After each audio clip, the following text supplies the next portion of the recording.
サードインパクトが起こるまで戦え。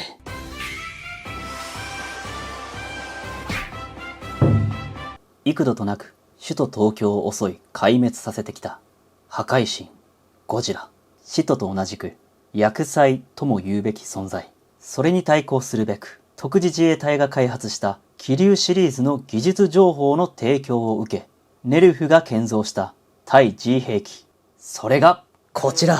センチネル、ライオボットシリーズからネルフ対 G 専用決戦兵器。シリュウ、試作、初号機。来ました。紫の竜と書いてシリュウ。こちらはですね、2017年に発売されたゴジラ対エヴァンゲリオンのコラボ商品なんですよね。いやね、箱がめちゃくちゃかっこいいんですよ。この渋い黒バッグにネルフのロゴがしっかり入ってるっていうね。これがいい。高級感あふれる。うわぁ、後ろめっちゃかっこいい。ちょっとわかります？こんな感じでシリュウが浮かび上がってるんですよね。すっげーかっこいい。てかさ、このゴジラ対エヴァンゲリオンの彩色のバランスめっちゃかっこよくない？赤と紫。まあね、前々から気になってたんですが、新エヴァンゲリオンが本当に公開される記念としてついに買ってしまいました。ではね、早速開けましょうか。これやべえ、かっこいい。箱100点やな。これ裏はこんな感じで抜かりないね。これね、ゴジラ対エヴァンゲリオンの商品って箱がめちゃくちゃ秀逸なんですよ。どちらのファンの心も満たしてくれるっていうね。どういう顔したらいいのかわかんねえわ。対 G 専用決戦兵器シリュウ。はい、こちらは破壊神ゴジラに対抗するべく特務機関ネルフがメカゴジラこと三式気流の技術を受け開発した対 G 兵器です。なお現在試作段階であり、ネルフ対 G 専用決戦兵器シリュウ試作初号機と呼称しています。はい、こちら高さはこのオーソドックスな状態でこの背びれのてっぺんまでで 19.5 センチほどあります。幅はこの状態で11センチほど、奥行きは16センチほどになります。高さ1センチほどの台座がついてたんですけど、これはちょっと後で付けたいと思います。で、素材が主に ABS でめちゃくちゃ軽いんですよ。この気流は PVC と足がダイキャストだったりして結構重厚感があるんだけど、なんだろう、本当にデフォリアールを初めて持った時の感覚に似てるというか、発泡スチロールを持ってるんじゃないかなっていう感覚ですね。このゴジラよりもだいぶ軽い。なんかね、そんな風に見えないだけにすごい不思議な感じする。結構大きくて、この平成ゴジラのモンスターズと比較しても130メートルぐらいありそうなボリュームですね。こう前から見てもウエストとかは細いんだけど、タッパがあるからすごいボリュームに感じる。三式気流と比較してもこのボリューム。いや、すごいな。こんな大きいとは思わなかったね。でもこの佇まいはエヴァですよね。これはロボット魂のエヴァ初号機なんだけど、やっぱいいね。なんか気流とエヴァが合体した感じだね。では、ネルフが作った気流、早速見ていきましょう。はい、まず顔面なんですが、こうね、第一印象としては、鳥なんかね、こうシュッとしていて、鳥っぽいんですよね。で、目の感じとか全体的にはエヴァっぽいんだけど、この角の感じとかは気流っぽいし、まさに2体の合体だね。ていうか、そもそも気流とエヴァがちょっと似てるっていう説あるけど、この青いのが目だよね。で、この額には、わかるかな？めっちゃ細かく、シリュウ01テストタイプと書いてあります。で、この黒い部分やシルバー部分の表面はラメまではいかないんだけど、非常に細かい粒子のようなものが見えるきめの細かい表面になってます。美しい。で、この顎の黒い部分や口の黒い部分は黒の成型色かな。で、緑のエヴァカラー。このアクセントがいいよね。口はこんな感じで開きます。口の中はこんな感じで成型色ですが、非常にメカメカしいですね。特に歯があるというわけではないかな。でも横から見たこの感じは気流だよね。この首ね。っていうかゴジラだわ。で、可動はまずこの顔部分が若干こんな感じで上下に動かせることが可能で、この首の根元からこんな感じで上下に動かせたり、気持ちこんな感じで左右に動かすことができるかな。まあ、でもほとんどできないに等しいかな。まあ、基本縦可動のみと考えた方がいいですね。そしてこのボディ。このボディの形はね、このくびれがキュッとなってる感じはエヴァっぽいですよね。ただ、中央に向かってこう盛り上がってる感じとかは、気流っぽいんですよね。ハイブリッドだ。で、この中央にも、対 G 専用決戦兵器と書いてあります。めちゃくちゃ細かいけどね。かろうじて見えました。こんな感じ。で、可動はね、ここボールジョイントになってんのかな。こんな感じで。上下、後ろに結構反らすことができるね。上下の可動。そしてここはこんな感じで左右に、結構左右に可動させることできるね。まあ結構ここはね、ぐるぐる回すことができます。こんな感じでひねることもできます。そしてこの腕。腕のね、このネルフのロゴめっちゃ良くないですか？ここまではっきりとネルフって書いてあることに感動。本当にエヴァとゴジラがコラボしたんだなっていうね。で、このシルバー塗装がめちゃくちゃ美しい。そしてこのエルボーの突起もあるし、緑の彩色もアクセントになってると。で、この手の先なんかは、形はエヴァなんだけど、指の数が4本で、そこは桐生なんだよね。面白い。そしてこの腕全体のフォルムも、エヴァっぽさもあり、桐生っぽさもあるというね。まさにハイブリッドな腕ですね。でね、腕のここに、六角形のエマージェンシーと、なんか書いてあるんですよ。でね、多分、危険、高周波って書いてあるような気がするんだよね。定かじゃないけど。でね、ここにも書いてあって、ここも危険高周波のような気がする。で、腕の可動が結構面白くて、ここわかりますかね？大きいボールジョイントが2つこう連なってるようになってるんですよね。なので、まず右側の根元の方から、こんな感じで回すことができたり、こんな感じで上下に動かすことによって、開閉させることができるんですよ。さらに左側のボールの方もこんな感じで動かすことによってさらなる開閉も可能となってるんですよね。で、ここで回せばこんな感じでね、様々なポージングを取ることもできると。内側こんななってたんだ。ここね。だから腕の可動は結構いいですね。さらにここにも可動がありますね。ここの可動はまずこんな感じで90度ぐらい曲げることができて、伸ばしはどれぐらいだろう。すごいこれ。ここのエルボーの突起動くんだ。これちょっと曲げるよ。曲げて、ほら、これが通常。で、曲げた時は、こんな感じで、スルスルスルスルっと、なだらかに稼働すると。面白いね。で、手のひらはこんな感じになっていて、こんな感じで回すこともできるし、根元からこんな感じで動かすこともできます。だからこう、腕の可動はシンプルで使いやすいかな。結構自由自在に動かすことができますね。終わった。そしてさらにこの腕には、こちら、アンチ怪獣ブレードというものをつけることができるんですよ。ネーミングがめっちゃいい。こうブラックシルバーの感じがめっちゃいいんだけど、先端はちょっとね、ブルーみがかってて、美しいんだよね。で、これを、ここにつけんだね。これの溝を、こんな感じで、ここに入れるっぽいね。入れた！これでいいっぽいね。そしてこちら側も入れれば、アンチ怪獣ブレードを装着した支流の完成。めっちゃかっこいいこれ。なんだろう、こう、一気に戦闘力が増したよね。で、さらにね、こちら、手の先パーツの付け替えもあって、これをつけると、こうちょっと凛とした感じが出ますよね。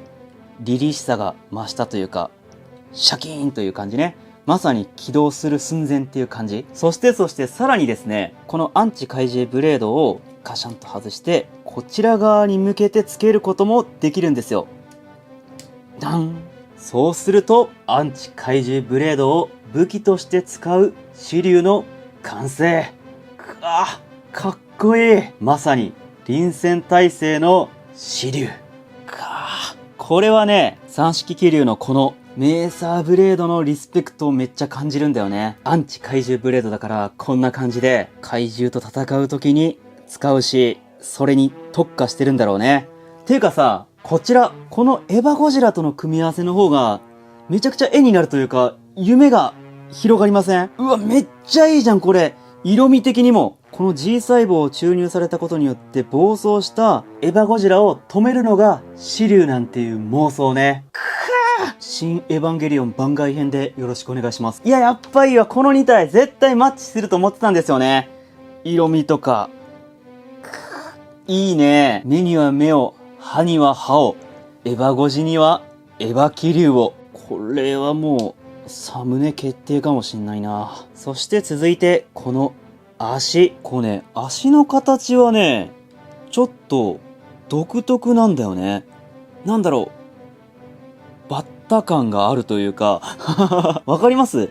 こう、Z のような形になってんだよね。まあメカメカしいけど、なんだろう。メカゴジラでもなく、そしてエヴァっぽさもそこまでないというか、本当に独特な造形です。この太ももの部分っていうのかな。ここがなんかドデーンとめっちゃでかいし、この足の先なんかは、なんか恐竜の鍵爪、ラプトルの鍵爪のような感じもするし、非常に独特。ちなみに足のここにもなんか書いてあるんだけど、読めないわ。あ、ここにも同じ文字が書いてあるんだけど、わかりません。で、足のここの膝部分の可動がちょっと複雑で、まずね、こんな感じで、一方向に可動させることができるんですけど、で、さらにここをこんな感じで動かすことができるんですよ。なので2段階ですね。ここでまず動かして、ここでもこんな感じで動かすことができると。めちゃくちゃ閉じるとこんな感じ。で、さらにここのこう羽みたいな突起も各自ね、動かすことができます。で、足の先端はボールジョイントになっていて、こんな感じで上下の角度、そしてこんな感じでひねることもできます。で、膝の関節をこんな感じにして、こうスッとね、直立させたようなポーズ。このポーズが E モードというらしいです。すなわち、エヴァモードということなんでしょうかね。で、この膝の関節をこうして、まあ、要はここを突き出す感じですね。そしてこの上半身をグググググググっと前にやれば、こんな感じで前傾姿勢になった G モードを再現することができます。まあね、おそらくその G っていうのはね、ゴジラの G で、ゴジラモードってことだと思うんだけど、方向する感じがね、本当にゴジラですよね。うん。ちょっとね、ブレードはあえて外しました。でもね、この G モード結構自立がね、難しくて、ちょっと魂ネーションの台座で、こうね、支えてます。まあでも型にはめずに、こんな感じで足を変形させてやれば、こんな感じでね、自立させることも全然可能ですし、これだとね、本当にゴジラ感あるんだよね。ゴジラ対ゴジラじゃん。てか、メカゴジラだ、これ。なんか肉弾戦、めちゃくちゃ迫力ありそうだな、これ。かっけえ。うわ、こいつの方向めっちゃ聞いてみたいな。でも E モードは E モードでブレードが似合って、エヴァ感もすごいし、めっちゃ楽しめるね。あとね、足の角度や上半身の角度によっては、こんな感じで尻尾を浮かせた状態でも自立させることができるんですよ。まあ、足がダイキャストじゃなかったりとかして、ちょっとね、最初は苦労したんだけど、慣れればね、こんな感じでしっかりと自立させることも可能です。そして、このね、背びれから尻尾見ていきましょうか。これかっこいいよね。これ説明書曰く、高振動粒子であらゆる物質を分子レベルで分離するプログレッシブナイフエヴァのね、と同様の技術をヒレと尻尾に搭載しているということで、この背びれから尻尾までが武器になってるっていうことなんだよね、多分。この頭から続くトゲトゲね。こうめちゃくちゃ尖ってんもんね。本当にこう、全身武器っていうことでしょうね。うわー、しかもこのグラデーションが、このシルバーからこの先端の青へのグラデーションね。ここもエヴァ初号機カラーってことなのかな。背びれでも攻撃するってことなんだよね、多分。ぐわー、尖ってるな。で、この背びれはね、まずここの2つがこうボールジョイントになっていて、結構自由に動かすことができるんですよ。ここのちっちゃな背びれ2つも、こんな感じでね、ボールジョイントで動かすことができます。あ、こいつもね、若干こう上下に動かすことができるかな。いや、めちゃくちゃ背びれかっこいい、これ。うん、武器感がすごいんだよね。そしてそれがこうね、尻尾にも続いていってて、尻尾の先端はまた緑と。で、ここの尻尾は、ここをね、取り外すことができて、そこに別パーツのこいつをつけてやると、こんな感じに変形させることができます。おそらくね、この形が武器なんだろうね。これでブサッと刺すんだろう。めちゃくちゃこう、尖ってるもんね。で、尻尾はこんな感じで関節がたくさん分かれていて、こんな感じで上下、ここまで伸ばすことできますね。左右にね、こんな感じで各パーツを連動させて動かすことができます。モンスターアーツと一緒ですね、この辺は。この尻尾の先端を使って、こんな感じで攻撃するのかもしれませんよね。てか、そうするんでしょう。そして、てか、このポーズめっちゃかっこよくないバランスがめっちゃいい。いいや、こちら。専用の台座ですね。マットな質感で、こんな感じで、ドッグというか、エヴァの輸送台というかね、そんな感じのデザインになってます。で、専用のこの棒を、ここにぶっ刺してやれば、台座の完成なんですけど、このシリュウの股間って言っていいのかな、ここを取り外します。こんな感じで外します。ちょっと外しにくかったので、爪楊枝でこう隙間に入れてね、ポーンって外しました。で、この穴をここの棒にぶっ刺せば、こんな感じで固定した状態で自立させることができます。これだと自立させにくいようなポージングも取ることができるんですよね。保持力バッチリで絶対にこけることはないからね。それに、こんな感じで宙に浮かせてやれば、こう飛びながら襲いかかるようなポージングもかっこいい取ることができます。いいね。素晴らしくかっこいい。てか、このシリュウって飛べんのかな？ジェット噴射的なものは、こうね、見当たらないけど、でも飛べそう。こうゴジラとの戦いにも臨場感が増しましたよね。すごい。こんな感じでね。うわ、めちゃくちゃかっこいい。サードインパクトが起こるまで戦え。これが今回のサムネ決定かも。やっぱ台座いいね。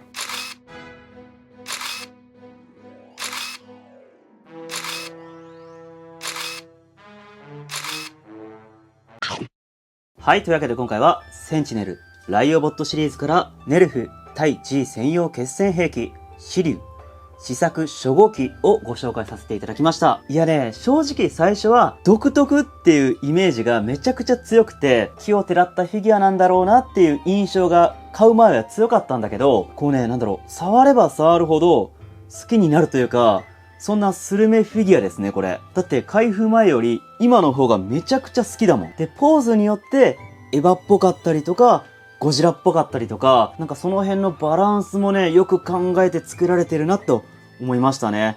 いや、これ作られた方、センス爆発してますね。またね、このシリュウの設定っていうのは、詳しくは公表されてないんですけど、それだけに妄想が膨らみますよね。まず中に乗って操縦するタイプなのか、遠隔なのか、それともエヴァと同じような形の操縦方法なのかとかね。そして誰が乗ってるのかとかね。めちゃくちゃね、考えさせられます。でもなんとなく遠隔のような気もするね。でね、このゴジラとの戦いはね、比率的にもめちゃくちゃいいんだけど、個人的にはね、こちら。この初号機 G 覚醒形態。本当にエヴァゴジラですね。これとの対決がめちゃくちゃ絵になると思うんだよね。サイズが合ってたらね、この暴走するエヴァゴジを止めるのが、このネルフのシリュウっていうね。だとしたらこれはネルフの怪獣じゃなくなるんだよね。それが面白いんだよ。比率を合わせてこんな感じでね。はい、というわけで、エヴァゴジもここまで集まりました。いや、このエヴァゴジ商品は、本当に全ての商品にリスペクトを感じるんですよね。どれ一つとして安易なコラボ商品がないんですよ。真剣に向き合って作られた商品。